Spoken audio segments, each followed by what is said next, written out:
자, 오늘은 지혜로운 신앙생활 7번째, 차별보다 긍휼이 지혜다라는 제목으로 함께 말씀 생각하겠습니다. 여러분, 차별을 당해 본 적 있으십니까? 있을 거예요. 그때 기분이 어떠십니까?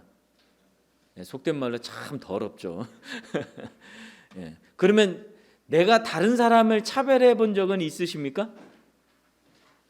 이렇게 물어보면 나는 차별하지 않는다, 나는 차별하는 사람이 아니다, 이렇게 말하는 분도 있는데 거의 다 자기 자신도 모르게 또 다른 사람을 차별하는 경우들이 상당히 있습니다.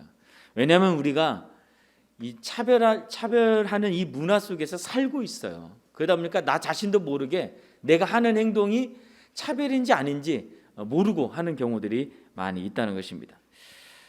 최근 코로나19 바이러스 때문에 미국을 비롯한 세계 곳곳에 아시아인들을 향한 그 인종차별과 증오범죄가 아주 매우 심각하게 일어나고 있죠. 자, 그러면 우리나라는 어떨까요? 우리나라 참 이건 심각하다. 왜 아시아인들, 특히 한국인들이 이렇게 차별을 하냐, 증오하냐, 막 이렇게 또 따지며 문제화하고 이슈화하는데, 그러면 우리나라는 어떨까요? 코로나19가 발생한 지 이미 1년 하고도 6개월 가까이 되고 있는데 여전히 이 코로나19에 감염되었다가 완치된 사람들이 있죠. 자, 이분들은 여전히 각종 불이익과 함께 차별 대우를 받고 있다는 것입니다. 직장에서 재택근무를 해라, 아니면 퇴사를 강요하거나, 또 보험사에 보험을 들라고 하니까 1년간 당신은 들을 수 없습니다, 이렇게 가입을 거부하거나, 또 나이 드신 분이 이제 몸이 약해져서 요양병원에 입원하려고 하는데 이 코로나에 감염됐던 사람은 또 그 병원에서 입원을 거부하거나, 사회적인 낙인과 차별, 여전히 이런 차별의 모습이 우리나라 안에도 있다는 것입니다. 자, 그래서 이제 여러분, 작년에 인권위에서 그 조사를 했습니다. 코로나19로 인한 차별 인식 조사를 냈는데, 이 코로나19를 겪으면서 국민 중 10명 중에 9명이 나도 차별을 당할 수 있다, 이렇게 생각하게 됐다는 거예요. 나도 차별을 당할 수 있다는 이 말에 공감을 하게 되었습니다. 자, 그러면 코로나19로 차별 또는 혐오 대상이 된 집단은 어디인가? 이 복수 질문을 해보니까 우리가 생각할 수 있는 대로 종교인이 59.2% 제일 많았고, 그 다음에는 특정 지역 출신 36.7%, 외국인이 36.5%, 이렇게 차별과 혐오 대상이 된 집단이 이 코로나19 가운데 생겨난 것을 볼 수가 있어요. 또 응답자 중 80%가 한국에서 차별이 매우 심각하다, 한국에서의 차별이 매우 심각하다, 그렇게 대답을 했어요. 그리고 그 중에 40%는 과거보다 지금이 갈수록 점점 더 차별이 심화되고 있다, 그렇게 느끼고 있어요. 우리는 이 사회가 점점 발전하고 또 편리해지고 그렇게 되어가고 있어서 이 사회 자체도 좋은 사회로 변하고 있다고 생각할 수도 있지만 실제적으로 그렇지 않다는 거죠. 많은 사람이 차별이 점점 더 심화되고 있다, 이렇게 느끼고 있어요. 그럼 무엇 때문에 이 차별이 점점 더 심화되고 있다고 생각을 하느냐라고 물어봤더니 응답자의 78%가 경제적 불평등 때문이다라고 대답을 했습니다. 이 돈 문제 때문에, 그리고 잘 사느냐 못 사느냐, 거기에 따라 이 차별이 매우 극심하다는 것을 겪고 있다는 것이죠. 자, 그러면 TV에서 자주 얘기하는 차별금지법 제정하면 되겠네, 이렇게 생각할 수도 있는데 이건 참 매우 복잡한 문제가 얽혀 있기 때문에 쉽게 결정할 그런 문제는 아닌 것 같아요. 만약 그래도 차별금지법이 제정되면 과연 우리 사회는 좀 더 나은 사회가 될 수 있을까? 이 사회 속에서 차별이 사라질 수 있을까? 여러분, 어떻게 생각하십니까? 어떻게 생각하나요? 저는 그렇게 보지 않아요. 저는 그렇게 쉽게 법이 생겼다고 해서 차별이 사라지거나 그렇게 생각하지 않습니다. 작년 11월 달에 롯데마트에서 안내견을 매장 안으로 데리고 왔다고 고성을 지르면서 막 거부한 사건이 있었죠. 자, 이 사건이 SNS를 통해서 일파만파 이 롯데마트를 막 비난하는 글이 생기니까, 그래서 사회적인 공분이 생기니까 이제 뒤늦게서야 사과를 했는데, 당시 안내견은 너무 불안해가지고 리드 줄을 막 물면서 막 이렇게 막 땅에 엎드려 있고, 또 이 안내견을 데리고 왔던 이 자원봉사자 아주머니도 너무 심히 이렇게 거부하고 소리를 지르니까 눈물을 흘리고 말았습니다. 자, 이때 제지를 당한 안내견은 실제 안내견은 아니에요. 이 예비 안내견 훈련을 받고 있는, 그래서 퍼피 워킹이라고 하는 그 훈련을 받고 있는 예비 안내견이에요. 퍼피 워킹이라는 것은 무엇이냐? 이 생후 7주가 된 그 예비 안내견을 자원봉사자 집에다가 1년간 위탁을 시키면서 이 사람들과 친화되는 이 사회화 교육을 하는 과정을 이 퍼피 워킹이라고 합니다. 그리고 그런 자원봉사자를 퍼피 워커라고 얘기해요. 자, 그런데 여러분, 장애인 복지법 제40조에 보면은 대중교통수단이나 공공장소, 숙박시설 등 이런 곳에 출입하려고 할 때 이 예비 안내견도 정당한 사유 없이 거부하게 되어지면 과태료 300만 원 이하의 부과를 받게 되어집니다. 이게 저런 이렇게 나는 예비 안내견 훈련을 받고 있습니다라고 하는 그 작은 개를 아무 이유 없이 거부하게 되면 벌금을 먹게 돼요. 이 법으로 제정되어 있어요. 그런데도 롯데마트에서는 오지 말라, 들어오지 말라 이렇게 했던 것이죠.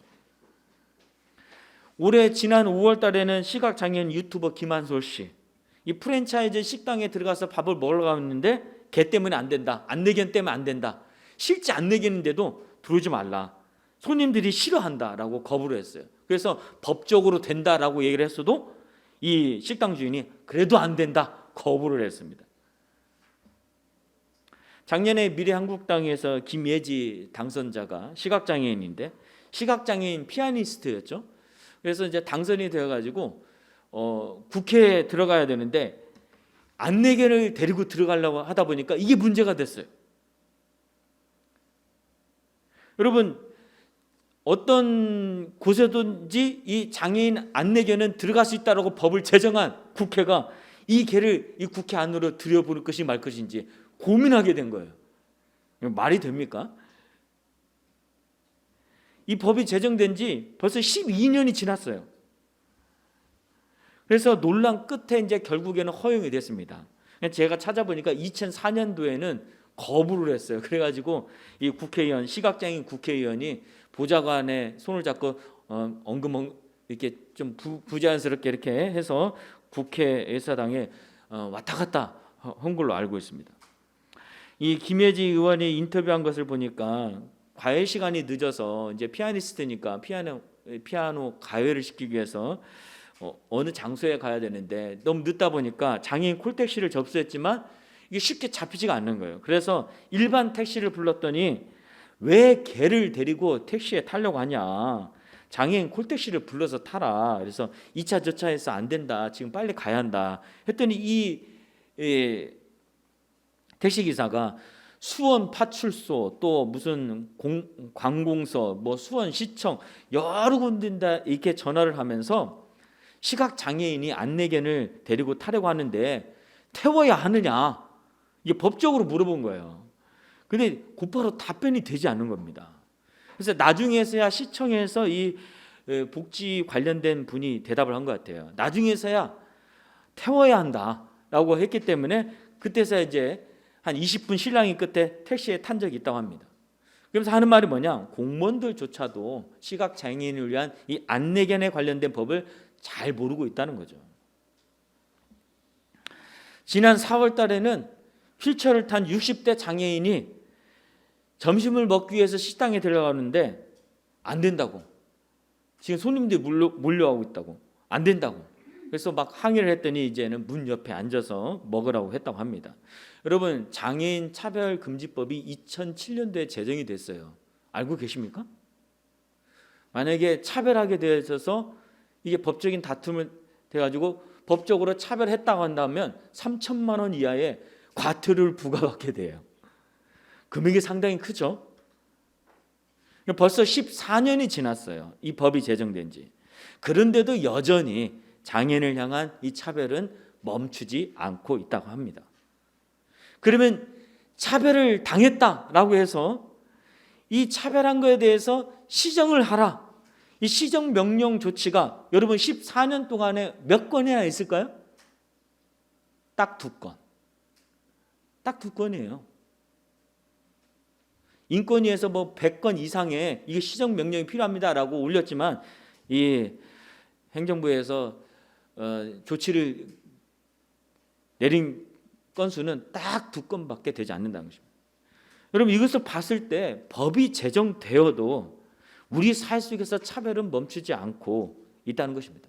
결국 여러분 법이 문제가 아니에요. 여러분 그럼 무엇이 문제입니까? 우리의 사회의 인식이 문제인 거죠.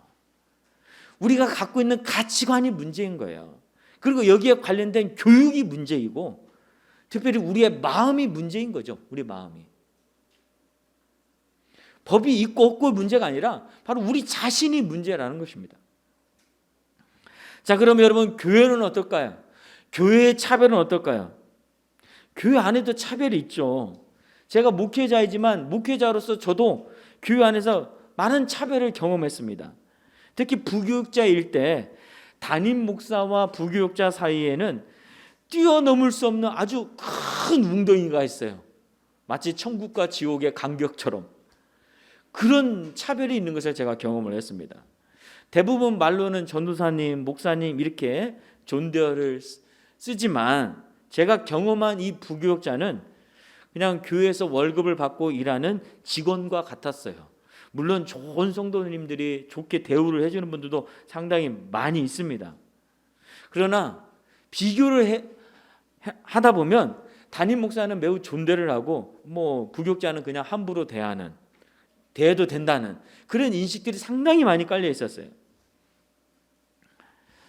게다가 이제 저는 아내가 장애인이잖아요. 휠체어를 타고 있잖아요. 더 많은 차별을 경험했어요. 뭐 택시 승차 거부로부터 시작해서 주차 문제 또는 여러 가지 편견, 부적절한 대우 상당히 많이 경험했는데 교회 안에서도 마찬가지예요. 교회 안에서도. 한 번은 제가 이제 사역자를 찾기 위해서 대전에 상당히 꽤 큰 교회를 갔습니다. 이력서 상으로는 괜찮다 해서 면접을 보러 오라고 했어요. 근데 사모님과 함께 오라고 하는 거예요. 근데 여러 가지 면접을 하는데 담임 목사님이 아주 노골적으로 물어보는 거예요. 성도님들이 사모님이 장애 있는 것을 싫어하면 어떻게 하겠느냐? 사역을 하다가 싫어하면 어떻게 하겠느냐? 노골적으로 물어보는 거예요. 참 대답하기 곤란했어요. 면접은 잘 마쳤는데 결정적인 것은 무엇이냐? 교회 옆에 사역자들이 같이 사는 이 사택이 이렇게 있었는데 몇 층으로 있었는데 모두 다 계단으로 되어 있었어요. 그러니까 거기서 사역을 할 수 있는 환경이 되는 것이 아니에요. 그러니까 화장실에 가고 싶어서 이제 예배당 건물로 갔는데 다행히 엘리베이터는 있었어요. 본당이 보통 1층에 있지 않잖아요. 우리 교회처럼 1층에 있는 게 아니라 2층, 3층에 있잖아요. 엘리베이터는 있었어요. 근데 새로 지어진 건물인데 화장실로 가는 곳은 큰 턱이 있었어요.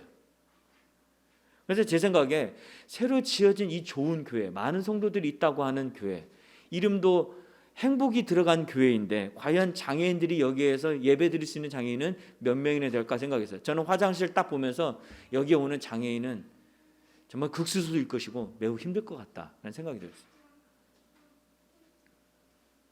또 한 번은 광주 상당히 오랜 전통을 갖고 있는 교회입니다. 교회 건물은 오랜 전통을 갖고 있기 때문에 상당히 오래전에 지어졌죠. 그러니까 상당히 커요. 그래서 거기서도 면접을 보고 이제 서류상으로는 합격하고 이제 설교로 하러 가게 되어졌는데 이 본당이 3층이 있어요. 3층. 거기까지 막 미로로 이렇게 만들어진 이 계단을 따라 휠체어를 같이 들고 올라가는데 매우 힘들었습니다. 여러분 결국 이것은 무엇을 말해줍니까? 상당히 많은 교회가 장애인들이 교회를 이용할 수 있도록 엘리베이터를 놓거나 경사로를 만들어 놓는 교회는 극히 드물다는 것입니다. 극히 드물어요. 결국 장애인을 배려하고 있지 않다는 것을 단적으로 보여주는 예라고 볼 수가 있겠습니다. 제가 가본 교회가 두 군데인데 이 두 교회가 이랬다고 한다면 다른 교회는 어떨까요? 다 마찬가지죠. 제가 담임 목회지를 찾을 때는 더욱 힘들었어요. 사모님이 장애인인데 어떻게 신방을 다니냐 같이.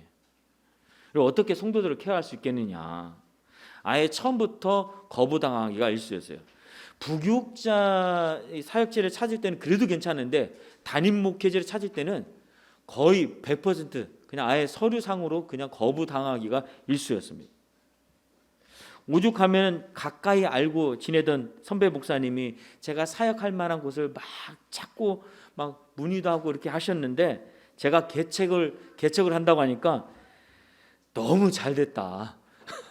제가 이런 개척 멤버들과 함께 개척을 한다고 하니까 너무 잘 됐다. 잘했다. 이렇게 얘기할 정도였어요. 뭐 저의 모든 상황과 여건과 그리고 이런 부분들을 다 이해하고 수용해 주신 우리 예인교회 성도들을 만나서 너무 감사합니다. 감사합니다. 네. 저는 가끔 생각해요. 솔직히 예인교회가 아니었다고 한다면 내가 과연 어디에서 목회를 할 수 있을까? 과연 가능할까? 가끔 이런 생각을 해보곤 합니다. 여러분, 교회 안에도 차별이 있어요. 뭐 장애인의 입장에서 보지 않으면 알 수 없는 차별들이 있을 것입니다. 근데 여러분, 장애인의 눈으로만 보이는 차별만 있을까요? 그렇지가 않아요. 또 다른 차별들이 상당히 많이 있어요. 우리는 인지하지 못하고 그냥 익숙해서 모르고 행하는 차별들도 상당히 많이 있습니다. 저 자신도 저도 모르게 행하는 차별들이 많이 있었을 것이라는 생각이 들어져요. 저 자신도 저도 모르게. 근데 문제는 무엇이냐? 많은 교회가 또 신앙인들이 이런 차별이 있다는 것을 인정하지 않고 또 이런 차별에 대해서 생각하고 그 차별을 찾아내서 개선하려고 하는 노력들을 하지 않는다는 거예요. 이 차별에 대해서 심각하게 고민하지 않는다는 것이 문제라는 것입니다. 여러분, 하나님은 차별에 대해서 어떻게 말씀하실까요? 오늘 1절 말씀 한번 같이 읽어보겠습니다. 시작. 내 형제들아, 영광의 주 곧 우리 주 예수 그리스도에 대한 믿음을 너희가 가졌으니 사람을 차별하여 대하지 말라 그랬습니다. 여기에 내 형제들아라는 건 누굴 말합니까? 바로 성도들을 말한 것이죠. 교회 공동체를 말하고 있는 거예요. 즉 성도들은, 그리고 예수님을 믿는 사람들은 사람을 차별하여 대해서는 안 된다는 것입니다. 그 이유가 무엇입니까? 영광의 주 곧 우리 주 예수 그리스도에 대한 믿음을 너희가 가졌으니 있습니다. 예수님을 믿고 있으니 차별해서는 안 된다는 거예요. 여러분, 왜 그럴까요? 예수님은 우리를 구원하실 때 특정 사람만 구원하시기 위해서 십자가에 못 박혀 죽으신 분이 아니라는 것이죠. 예수님은 유대인이나 헬라인이나 모두 차별 없이 구원하기 위해서 십자가에 못 박혀 죽으셨다는 것입니다. 그러므로 여러분, 우리가 차별 없는 구원을 받은 사람들이기 때문에 우리도 차별해서는 안 된다는 것이죠. 그런데도 만약 차별한다고 한다면 그것은 무엇이냐? 악한 생각이라는 것이죠. 4절에 보면 이렇게 되어 있죠. 너희끼리 서로 차별하며 악한 생각으로 판단하는 자가 되는 것이 아니냐라고 했습니다. 차별하는 것은 악한 생각이라는 것이죠. 자, 그러면 여러분, 교회 안에서 이루어지는 대표적인 차별은 무엇일까?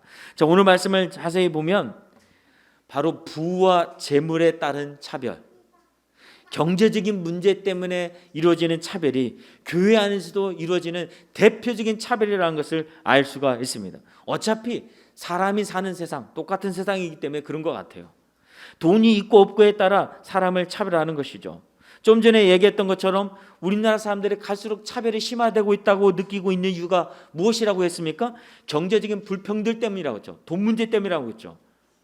그런데 2000년 전 초대교회 안에서도 똑같았어요. 그래서 회당, 즉 예배당에 금 가락지를 끼고 아름다운 옷을 입은 사람이 들어오면 여기 좋은 자리에 앉으소서 이렇게 안내를 하고, 남루한 옷을 입은 가난한 자가 들어오면 너는 거기 서 있든지 내 발등상 아래에 앉으라고 했습니다. 거기 서 있든지 이건 뭡니까? 무관심의 표현이죠. 거기 서 있든지 아무데나 앉아라 이런 얘기잖아요. 내 발등상 아래는 어디입니까? 바닥이잖아요. 바닥에 앉으라는 말은 무엇입니까? 무시와 냉대의 표현이죠. 가난한 자가 돈이 없다고 차별 대우를 받은 것입니다. 자, 그런데 우리는 여기에서 좀 한 가지 생각할 것이 있어요. 그러면 도대체 구체적으로 차별은 뭐냐 했을 때, 여러분, 차별과 차이를 우리가 좀 구분할 줄 알아야 돼요. 차별은 무엇이냐? 차이를 인정하지 않는 데서 나오는 것이 차별이에요. 차이를 인정하지 않는 데서. 자, 우리는 모두 다 생김새가 다 다르죠. 말투도 다르고 행동도 달라요. 그렇죠? 그러지 않습니까? 다 다르잖아요. 또 성격도 달라요. 겉으로 드러나는 신체적인 차이도 있어요. 그리고 부의 차이도 있고, 재능의 차이도 있고, 종교적인 차이도 있고, 문화적인 차이도 있고, 또 정치적인 의견의 차이들도 다 있습니다. 그런 차이들이 다 있어요. 그래서 다 달라요. 이처럼 이런 차이를 통해서 사람을 구별할 수 있는 특성, 이것을 바로 차이라고 합니다. 사람을 구별할 수 있는 이 특성들을 차이라고 해요. 그럼 차별은 무엇이냐? 차별은 바로 합당한 이유 없이 이 차이를 근거로 불이익을 주는 것이 차별이에요. 차별. 어디 직장에 들어가려고 하는데 너는 전라도 사람이냐? 안 되겠다. 이게 차별인 거죠. 지역적인 차이를 근거로 불이익을 주는 거잖아요. 그렇죠? 남자와 여자가 똑같은 능력을 갖고 있는데 남자는 더 좋은 임금을 주고 여성은 더 낮은 대우를 해주고, 이게 바로 남녀 차별인 거죠. 남녀 차이를 통해 불이익을 주는 것이기 때문에. 학력이나 국적이나 피부색에 따라 그 차이를 인정하지 않고 불이익을 준다. 이게 바로 차별이에요. 즉 교회 안에서도 부한 자나 가난한 자 이런 차이가 존재하죠. 많이 배운 자나 적게 배운 자나 이런 차이가 존재해요. 근데 돈과 재물의 차이에 따라 누구에게 불이익을 준다. 그건 차별인 거죠. 많이 배웠냐 안 배웠냐에 따라서 누군가에게 불이익을 준다. 이게 차별이라는 것이죠. 바로 하나님은 이런 차이를 인정하지 않고 그 차이에 따라 차별하는 것에 대해서 악한 생각이라고 말씀하고 있습니다. 자, 그러면 하나님은 이 가난한 자를 어떻게 대하실까요? 우리를 판단하실 때, 그리고 어떤 기준으로 우리를 판단하실까요? 자, 5절 말씀 한번 같이 읽어보겠습니다. 시작.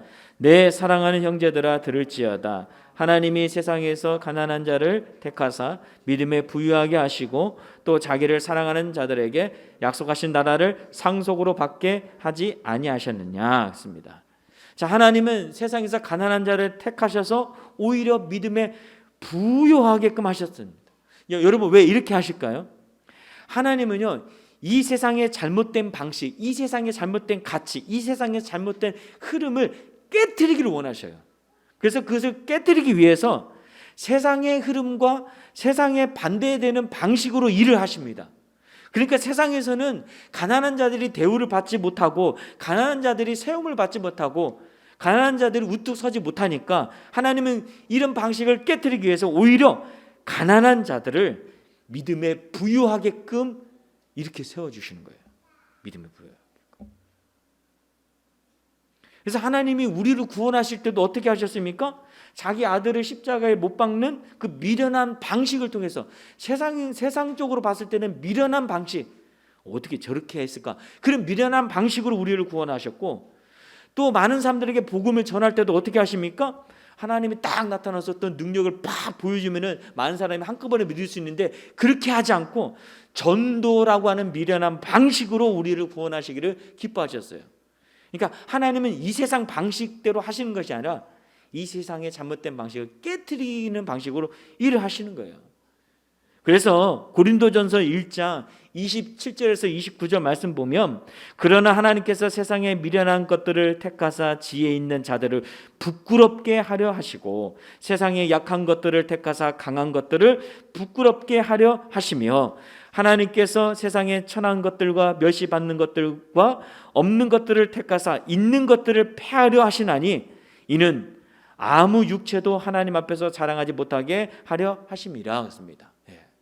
하나님께서 내가 가졌다고, 내가 많이 배웠다고, 내가 사회적인 지위가 있다고 자랑하지 못하게끔 하기 위해서 이렇게 세상에 미련하고 약하고 천하고 멸시받고 없는 자들을 택하셔서 가진 자들을 전복시키는 그런 방식으로 하나님의 나라를 펼쳐 가신다는 것입니다. 자, 그러면 하나님께 이쁨을 받으려면 돈이 없어야겠네, 가난해야겠네, 부자들은 하나님께 항상 미움을 받는 건가? 많이 배운 사람은 하나님께 오히려 차별 대우를 받는 건가? 여러분, 하나님께서는 약하고 가난한 자들만 우대하는 그런 차별 대우를 하시는 분이실까요? 그렇지 않습니다. 그러면 하나님께서 사람을 선택하실 때 무엇을 기준으로 선택하시고, 그리고 우리를 판단하실 때 어떤 기준을 가지고 판단을 하실까요? 하나님이 이 세상이 잘못된 것을 깨뜨리기 위해서 이 가난한 자들을 통해서 이렇게 하시는 일하는 방식과 다르게 우리를 하나님의 자녀로 선택하실 때, 우리를 축복하실 때는 어떤 기준을 가지고 그렇게 일하시는가? 우리가 좀 전에 읽었던 말씀처럼 이렇게 되어 있죠. 또 자기를 사랑하는 자들에게 약속하신 나라를 상속으로 받게 하지 아니하셨느냐 그랬습니다.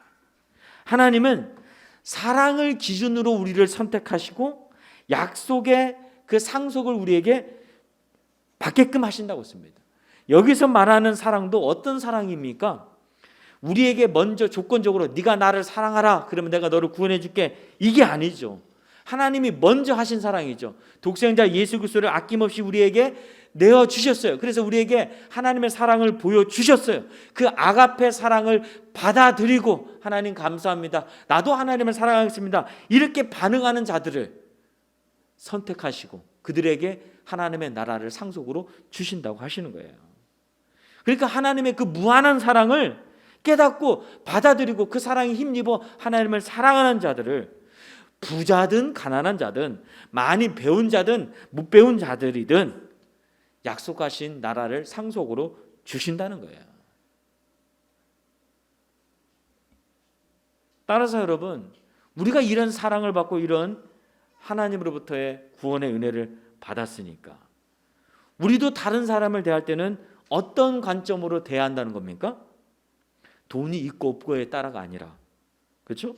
남자냐 여자냐가 아니라 권력이나 학력이나 출신이나 지역이나 인종이나 어떤 정치 이데올로기에 따라서 차별하는 것이 아니라 어떻게 합니까?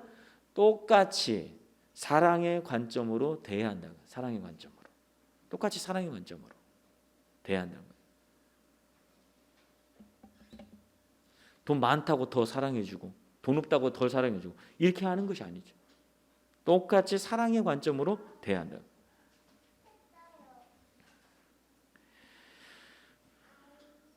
여러분, 차별이 악한 생각인 것은 사랑의 관점에서 봤을 때 하나님의 사랑에도 어긋난 것이고, 그리고 이웃을 사랑하라고 하는 예수님의 새 계명에도 그 기준에도 어긋난 것입니다. 그래서 8절 9절에 이렇게 되어 있죠. 자, 우리 한번 같이 읽어보겠습니다. 시작. 너희가 만일 성경에 기록된 대로 내 이웃 사랑하기를 내 몸과 같이 하라 하신 최고의 법을 지키면 잘하는 것이니와 만일 너희가 사람을 차별하여 대하면 죄를 짓는 것이니 율법이 너희를 범법자로 정죄하리라 했습니다. 여러분, 우리가 어떤 사람이 되어야 합니까? 하나님께서 우리를 아무 조건 없이 사랑하신 것처럼 우리도 이웃을 조건 없이 사랑할 수 있는 자가 되어야 한다는 것입니다. 특별히 각자 가지고 있는 그 차이를 인정하면서 그 차이를 근거로 차별하지 않고 불이익을 주지 않고 사랑할 수 있어야 돼요. 오늘 야고보서에서는 그 사랑을 뭘로 표현했냐? 긍휼로 표현했습니다. 그러니까 그 차이를 인정하면서 긍휼히 여길 수 있는 사람이 되어야 한다고 얘기하고 있어요. 그래서 13절에 보면 이렇게 되어 있죠. 긍휼을 행하지 아니하는 자에게는 긍휼 없는 심판이 있으리라. 긍휼은 심판을 이기고 자랑하느니라 그랬습니다.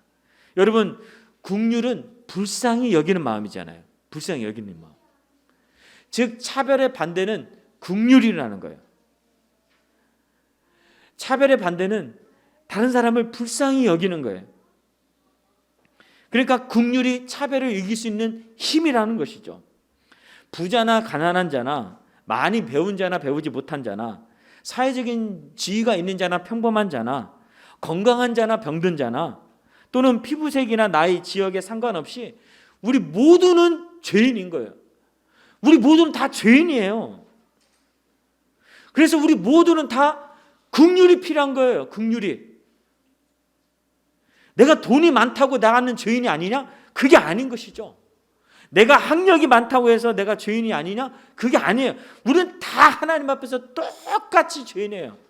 부족하고 연약한 모습들이 다 안에 있어요. 그래서 나도 모르게 차별하기도 하고 차별을 또 받기도 하고 누군가에게 상처를 주기도 하고 상처를 받기도 하고 다 그렇습니다. 근데 우리는 다 그 하나님의 긍휼을 값없이 다 받았어요. 아무 값을 치르지 않고 그냥 공짜로 받았어요. 우리 모두가 죄인이어서 다 긍휼이 필요하고 하나님께 다 그 값없이 긍휼을 받았기 때문에 우리는 긍휼을 베푸는 자가 되어야 한다는 거예요. 긍휼을 베푸는 자가. 그래서 이 긍휼이 차별을 이길 수 있다는 것입니다. 제가 최근에 그 한국 한센 복지협회 연구원장인 김종필 피부과 전문의가 쓴 글을 참 우연히 보게 됐습니다. 우연히.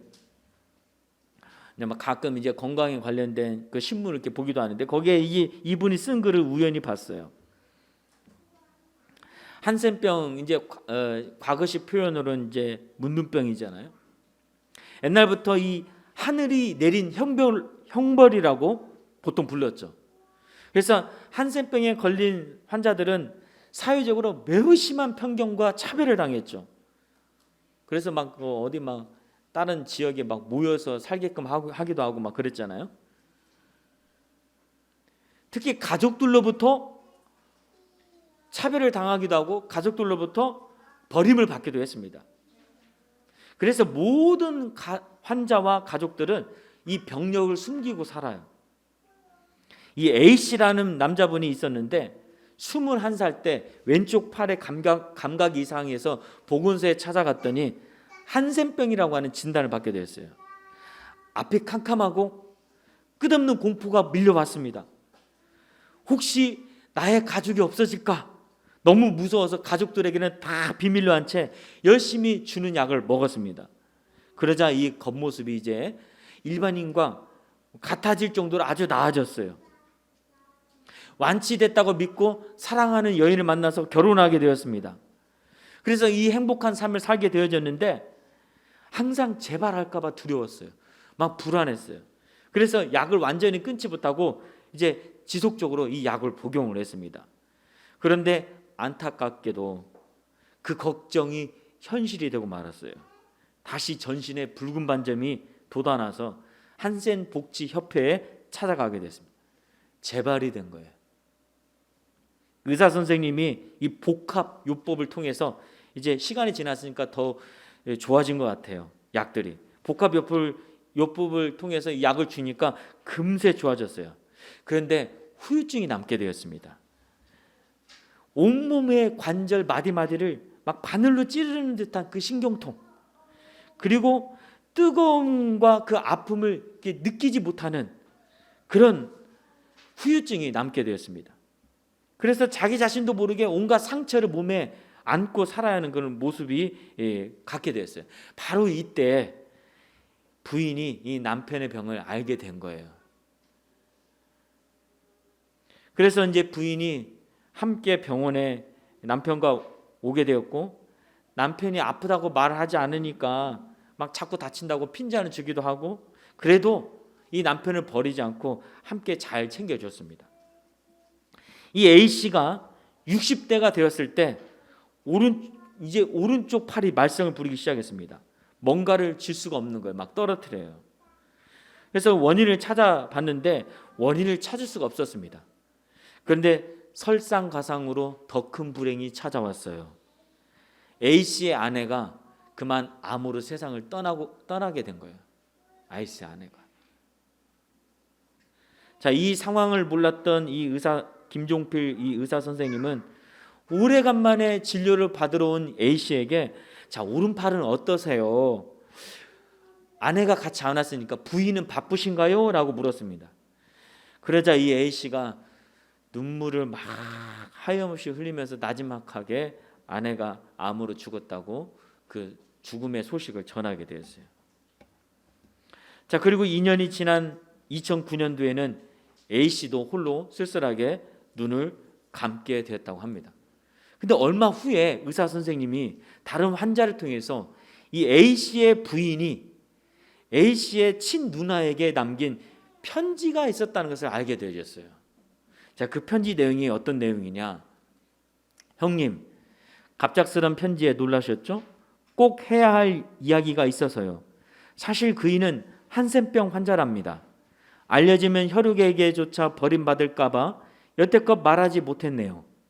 이제라도 얘기를 털어놓는 건 제가 얼마 살지 못할 것 같아서입니다. 의사도 마음의 준비를 하라네요. 그런데 요즘 저 사람 건강이 눈에 띄게 안 좋아져서 걱정이에요. 다발성 근병증이란 병이 와서 수저조차 줄 수 없는데 혼자 두고 가려니 너무 걱정이 되네요. 그래서 형님께 부탁드려요. 제가 없더라도 저 사람 병 겁내지 마시고 식사라도 챙겨 먹을 수 있게 꼭 도와주세요. 그의 가족 중에서 가장 마음 따뜻한 형님께 드리는 제 마지막 부탁입니다. 자, 이런 내용의 편지였어요. 이 편지에는 막 그 아내의 그 눈물이 번진 자국이 군데군데 남아 있었다고 합니다. 근데 알고 보니까 이 A 씨의 친누나도 아주 오래전부터 A 씨가 한센병 환자라는 것을 알고 있었다는 거예요. 알고 있어요. 그런데도 동생이 숨기고 말 안 하니까 내색을 하지 않은 거예요. 이 동생이 결혼한다고 할 때는 막 덜컥 겁이 났어요. 혹시 발각되면 어떻게 될까? 그래서 평생 비밀을 간직하면서 살아왔던 것입니다. 그런데 이 올케가 이 비밀을 자기만 알고 있다고 생각했던 이 비밀을 알고도 자기 동생 A씨를 버리지 않고 사랑했고 혼자서 끙끙 앓다가 그 자신의 그 죽음이 임박하게 되자 그때서야 그 남편이 걱정돼서 남편의 병을 밝히게 된 것을 알게 된 거예요. 그래서 이 A씨의 누나는 한편으로 너무 미안하고 한편으로는 너무 고마워서 하염없이 눈물을 흘렸다고 합니다. 한센병이라면 심한 이 편견과 차별 때문에 서로 말할 수 없었던 비밀이죠.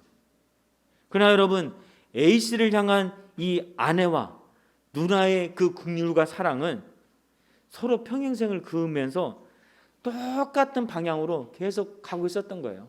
이 A씨를 향해서 긍휼과 사랑을 품고 똑같이 가고 있었던 것이죠. 그래서 여러분, A씨는 비록 겉으로 보기에는 홀로 쓸쓸하게 죽은 것 같지만 절대로 불행한 자가 아니었습니다. 절대로. 오히려 이 편견과 차별을 뛰어넘는 긍휼과 사랑과 그 배려 때문에 그 누구보다도 사랑받는 자였고 행복한 사람이었다고 저는 생각합니다. 사랑하는 성도 여러분, 우리 중에 누군가의 긍휼이 필요 없을 만큼 완벽한 인생을 사는 자는 아무도 없어요. 긍휼이 필요한 이유가 다 다를 뿐이지 우리 모두에게 긍휼이 다 필요해요. 우린 다 긍휼이 필요한 자입니다. 우리 모두는 다 부족한 자이고 연약한 자예요. 그렇기 때문에 긍휼이 없이는 가족도 하나가 될 수가 없고 긍휼이 없이는 이 교회도 하나가 될 수가 없고 긍휼이 없이는 온전한 사랑을 베풀 수가 없어요. 긍휼이 없이는 이 율법의 정죄로부터 자유로울 수 있는 존재가 아무도 없다는 것입니다. 따라서 여러분, 우리는 값없이 긍휼을 받은 예수 그리스도를 믿는 자로서 하나님께서 우리에게 그 긍휼을 베푸셨듯이 사랑하셨듯이 우리도 이 긍휼을 베푸는 자가 되어야 돼요. 사랑을 베푸는 자가 되어야 합니다. 세상의 방식에 따라 세상처럼 똑같이 그 기준을 가지고 차이를 인정하지 않고 차별하면서 불이익을 주는 그런 모습이 있어서는 안 된다는 것입니다. 우리 안에 있는 이 세상의 방식을 바꿔야 돼요. 우리 생각을 바꿔야 하고 행동을 바꿔야 하고 이런 것들을 긍휼과 사랑으로 대치를 시켜야 한다는 것이죠. 뭐 완전할 수는 없겠죠. 또 서투를 것입니다. 그래도 끊임없이 우리는 긍휼과 사랑을 노력하는 자가 되어야 한다는 것입니다. 그래야 그 긍휼과 사랑으로 차별이 깊게 뿌리내린 이 세상에 선한 영향을 끼칠 수가 있어요. 이 세상의 차별 문화를 바꿀 수가 있는 것입니다. 이 세상의 차별 문화에 우리가 동조하는 것이 아니라 그래서 깨트리기 위해서 그리스도의 사랑과 이 긍휼을 실천하는 자가 되어야 한다는 것이죠. 그래야만이 법이 제정되어도 해결되지 않는 이 문제를 해결할 수가 있는 것입니다.